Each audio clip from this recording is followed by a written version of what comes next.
सुरक्षा सरकारची घेऊन जर पत्रकारांना धमकी देत असतील तर मग ही धमकी पोलिसाच्या संरक्षणाखाली सरकारनं दिल्या समजायचं का?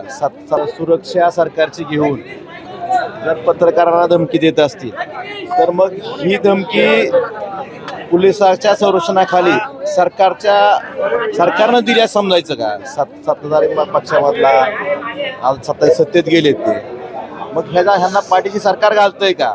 आणि पोलिसांना म्हणजे आधी काही लोक गुंड घेऊन फिरायचे, मग आता पोलिसाचं संरक्षण घेऊन पत्रकारांना धमकी देत असतील तर यापेक्षा वाईट परिस्थिती या राज्यात कायदा सुव्यवस्थित कुठं असू शकते का?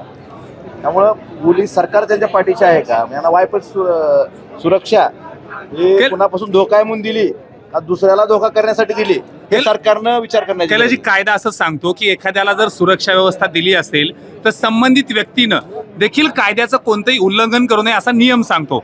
Y+ दर्जाची सुरक्षा आहे, पोलिसांसमोर धमकी जाते, त्यांची सुरक्षा व्यवस्था काढून घेतली जावी का? काय नेमकी मागणी करा? दिलीच का हा प्रश्न आहे पहिला. दिलीच कशासाठी हा प्रश्न आहे? त्यांना कुठला धोका होता का, कुठला थ्रेट होता का, तसा काही अहवाल होता का? आणि जर सुरक्षा घेऊन जर पत्रकारांना धमकी देत असतील तर सर्वसामान्य माणसाचे हाल काय असतील? आणि हे सगळं पोलीस संरक्षणाखाली चाललंय.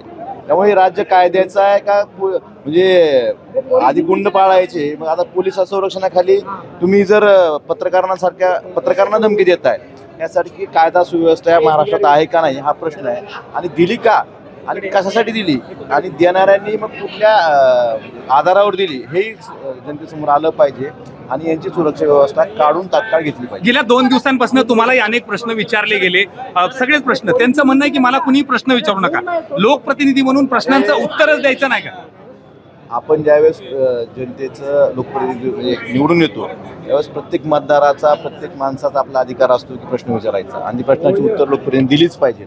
ह्यात जर प्रश्न विचारू नका असं कोण म्हणत असेल मग ही लोकशाही आहे का नाही? तुम्ही लोकशाहीतून निवडून येता आणि तुम्ही प्रश्न विचारायचे नाही, हे चुकीचं आहे. आणि अत्यंत हा महाराष्ट्राच्या राजकारणातला अशा नेत्यांची मानसिक स्थिती बरोबर मला करून काय कॅमेरा म्हणलं स्थिती कशी आहे त्यांनाच माहीत.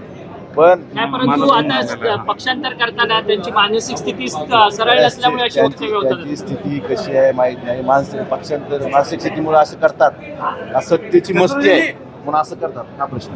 मला आजचा दिवस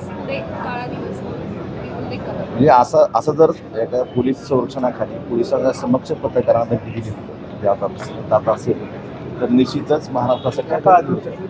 मला परत एकदा प्रश्न विचारायचा आहे की मी जसा उल्लेख केला, तुम्ही मागणी करणार आहात का अशा पद्धतीनं जर कायद्याचं उल्लंघन, पोलीस सुरक्षा काढून घ्यावी याबद्दलची तुम्ही मागणी करणार आहात का? सभागृहाचं कामकाज देखील सुरू आहे, 6 खासदारांची. यात तर संरक्षण द्यायची मी सुरुवातीपासून विचारतोय की काय गरज होती, याचं उत्तर सरकारनं देणं गरजेचं आहे.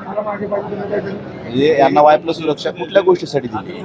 आज पोलिसांकडे दुसरी कामं नाहीत का? मनुष्यबळ कमी आहे, एवढे बाकीचे गुन्हे एवढे वाढलेले आहेत. आपण बघतो कांदेमध्ये चाकू हल्ला झाला, असे गुन्हे घडत असताना, गुन्हेगारी एवढी वाढली असताना, पोलिसांकडे पेंडन्सी तपासाची भरपूर असताना मग या लोकांना संरक्षण का दिलं हा मूळ प्रश्न आहे.